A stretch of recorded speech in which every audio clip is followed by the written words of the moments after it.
Hello everybody, and welcome to That Bit. This week the top 10 sitcom actors you may not know committed crimes that nearly put them away for a long time. So sit back and enjoy these facts about your favorite sitcom actors and the crimes they committed. 10. Bridges over troubled water. In 1989, the 24-year-old Todd Bridges, who played Willis on the sitcom Different Strokes, was accused of shooting a drug dealer 8 times, leading to 2 trials, the first for attempted murder and the second for assault with a firearm. By August 1990, he was acquitted of both crimes, thanks to attorney Johnny Cochran, who would become famous for his work defending O.J. Simpson. Bridges' troubles were far from over. In his 2010 memoir, Killing Willis, Bridges wrote that when he was pulled over after buying drugs in December 1992, he considered committing suicide by cop, a method where a person purposefully acts in a threatening manner to provoke a lethal response from authorities. I was worn out. It had been a long time coming. I'd been using and dealing on and off for 6 years, and even though I'd been trying to get my act cleaned up, it clearly wasn't working. I decided to give the cops what I knew they wanted, the chance to say they'd taken down Todd Bridges, the former child star turned drug dealer, whether they got me with bullets or with bars. He was arrested again, but this time, a judge who happened to be a former addict sent him to prison for 90 days, in hopes that stay would prompt him to make the decision to get clean once and for all. Bridges has now been sober for more than 25 years. 9. Loughlin all the way to the bank. Lori Loughlin, who played Becky Katsopoulos in Full House, and her husband Massimo Giannulli, were among 50 people charged in an alleged criminal enterprise to get their children into top U.S. universities. In May 2020, Loughlin pleaded guilty to conspiracy to commit wire and mail fraud in a court in Massachusetts. Giannulli pleaded guilty to the same charges, plus a further count of honest services wire and mail fraud. The couple had initially pleaded not guilty to the fraud charges. Prosecutors said Loughlin and Giannulli paid $500,000 in bribes to have their 2 daughters admitted into the University of Southern California USC as fake rowing team recruits. The couple are among the most high-profile suspects to be caught up in the national cheating scandal. Lori Loughlin, star of Full House, was then sentenced to 2 months in prison for her part in a U.S. college admissions scam. A federal judge accepted a plea deal before sentencing the star. Her husband, Massimo Giannulli, was handed a 5-month prison term. The plea deal requires Loughlin to pay a $150,000 fine and complete 100 hours of community service. Fashion designer Giannulli had to pay a $250,000 fine and complete 250 hours of community service. 8. Maybe Charles should not have been in charge. An actor who starred alongside Scott Baio on the sitcom Charles in Charge has come forward to claim that he witnessed the show's star sexually abusing an underage Nicole Eggert. Alexander Polinsky said in a lengthy statement that he walked in on Eggert sitting in Baio's lap during his first season on the show, and was quickly belittled by the star of the show, who began yelling at him and using homophobic slurs. Polinsky was just 11 at the time. His former co-star, Nicole Eggert, filed a police report against Baio in February 2018, claiming that he sexually assaulted her while she was a teenager and working with him on the 1980s sitcom. Alexander Polinsky, another child actor on the show, has alleged that Baio assaulted and mentally tortured him. Baio has denied all the allegations and says that he and Eggert were in a consensual relationship when she was of legal age. 7. Woody Harrelson being Woody Boyd in real life. Woody Harrelson has struggled with rage issues ever since he was a child, getting kicked out of preschool and 1st grade. In an interview he said, he went around the school breaking windows with his bare fists. And when he was older, he would often get into bar fights even after becoming an actor. I used to go to bars and fight the guys I thought were bullies. I've got scars everywhere, he said. A prolific as Harrelson has been on screen, he's unfortunately been arrested multiple times. When he was 21 years old, police stopped a young Harrelson and his friend for jaywalking. Harrelson put up a fight and tried to make a run for it, but he was soon caught. He said, "Soon I'm just surrounded by blue, and they had me down on the ground, knee in my throat," according to Harrelson. But the actor wasn't done putting up a fight. While in the paddy wagon, the cops arrested a second man, during which time Harrelson jumped out of the car. "I'm handcuffed, and I'm wearing boots, and I'm running," he said. The chase ended. Harrelson wound up with a face full of mace, and he spent the night in jail. Later in life, police arrested Woody Harrelson again in 2002, following a bizarre taxi chase through the streets of London. Apparently, while Harrelson was taking a cab back to his hotel from a nightclub, he had another fit of rage, breaking the ashtray in the vehicle. He had suddenly gone completely bonkers, the taxi driver said. Harrelson reportedly jumped out of the cab following the incident and swiftly hailed another before speeding off with the first driver in hot pursuit. The police trapped his getaway car, but yet again, the actor wasn't done putting up a fight. The actor is reported to have fled on foot before eventually being stopped. Harrelson spent the night in a London jail.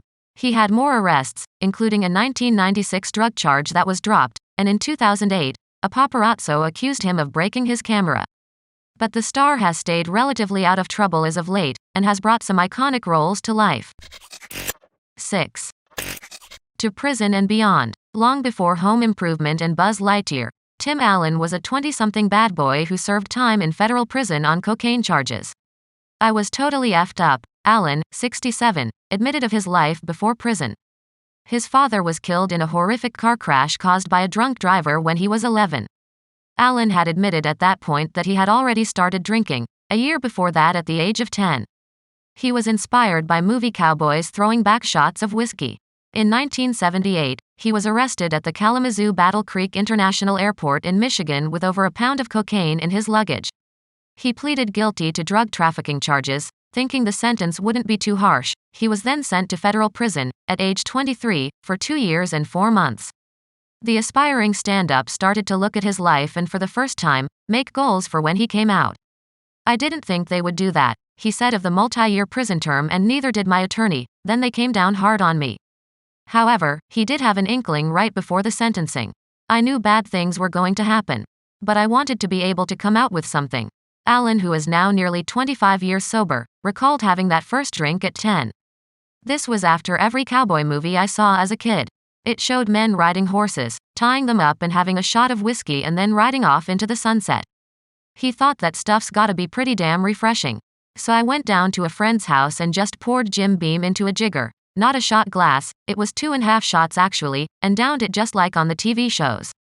It was like I drank a bottle of gasoline. Any normal person would have said, 'That's it,' as in no more.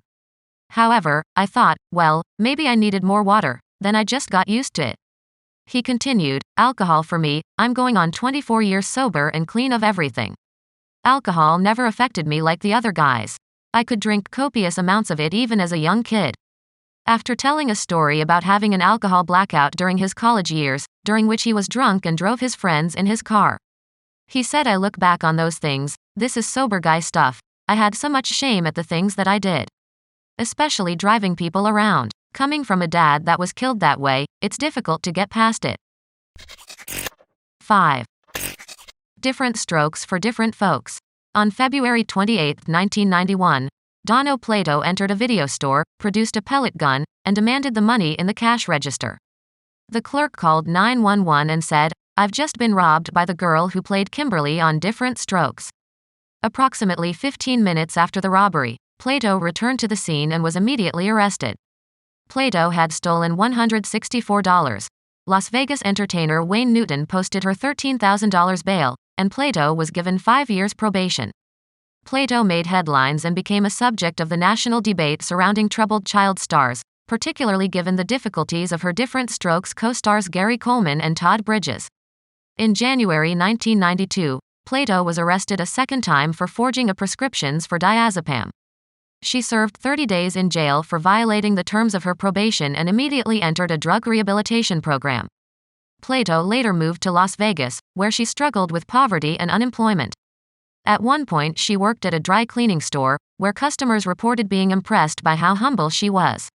On May 7, 1999, the day before she died, Plato appeared on The Howard Stern Show. She spoke about her life, discussing her financial problems and past run-ins with the law.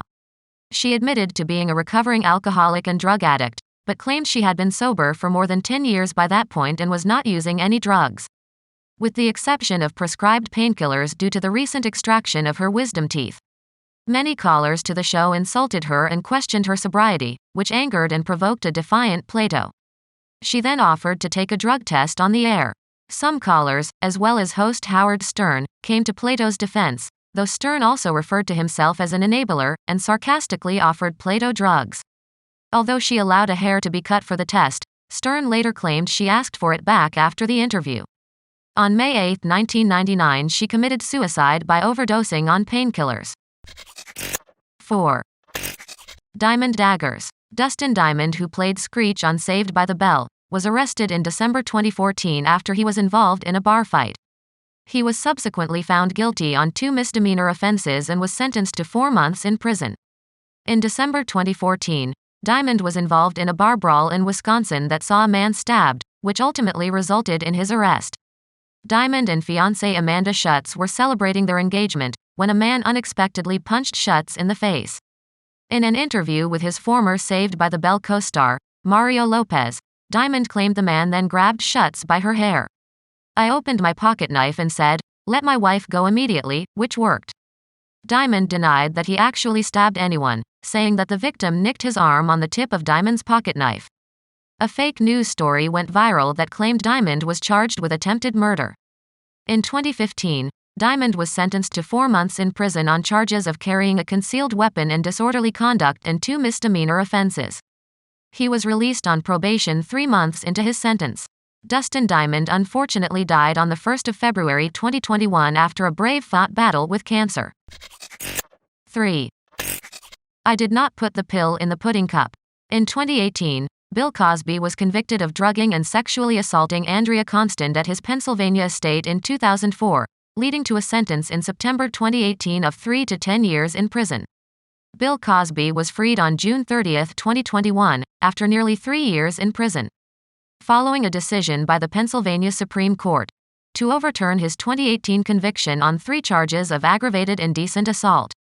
The 83-year-old comedian and actor has long maintained his innocence in the case, which stems from an accusation that he drugged and had sex with a Temple University employee in 2004. He was also accused by many other women of similar conduct, and it is possible there could be many more victims who are too scared to come forward in case it ruins their lives. 2. What you talking about, Tracy? In 1998, Coleman was charged with assault while working as a security guard. Tracy Fields, a Los Angeles bus driver and fan of Coleman's work on Different Strokes, approached him in a California mall and requested his autograph, while Coleman was shopping for a bulletproof vest. When Coleman refused to give her an autograph, an argument ensued, and Fields reportedly mocked Coleman's lackluster career as an actor. Coleman then punched Fields in the face several times in front of witnesses. He was arrested and later testified in court that she threatened him, and he defended himself. "She wouldn't leave me alone. I was getting scared, and she was getting ugly," he said. Coleman pleaded no contest to 1 count of assault, received a suspended jail sentence, and was ordered to pay Fields' $1,665 hospital bill and to take anger management classes. In 2009, Coleman underwent heart surgery and developed pneumonia. When he recovered, he began developing seizures. In May 2010, he fell down the stairs of his home, hitting his head, possibly after a seizure.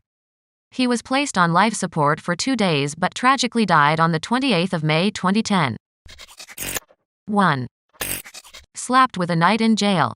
Will Smith is no stranger to controversy, having just recently caused a massive stir at the Oscars. After slapping Chris Rock in the middle of him presenting an award, after a joke about Jada Smith's hair. And then having a public outburst, screaming at Chris Rock to not mention his wife again. And then going on to win an Oscar for Best Actor immediately after the incident. You would think he is almost untouchable. Well, you would be nearly right. In 1989, Smith was arrested for being involved in an assault so vicious that one of the men nearly lost his sight. He was charged with aggravated assault, simple assault, recklessly endangering another person, and criminal conspiracy. The vicious assault happened in 1989 in Will's hometown of Philadelphia, just days after he won his first Grammy as half of the chart-topping duo DJ Jazzy Jeff and the Fresh Prince. Police records state that Will got into an argument with record promoter William Hendricks and then allegedly asked his bodyguard, Charlie Mack, Alston, to attack Hendricks. Hendricks suffered a fracture of his left eye orbit and needed 6 stitches to sew up the wound. The charges were later dismissed. Will had to spend a night in the cell at the West Philadelphia police station, with other inmates waking him up all night long and asking for his autograph. It was the worst night of his life. He wants to forget it ever happened. Despite the revelation, Smith maintains his innocence. In a 2005 interview, he insisted, "It wasn't my fault. That's what they all say. But it wasn't my fault. This is back in Philly. One of my buddies beat up this dude, and I was there. That's my story and I'm sticking to it. Thank you for watching that bit. Please subscribe and ring that bell so you get more content like this in the future.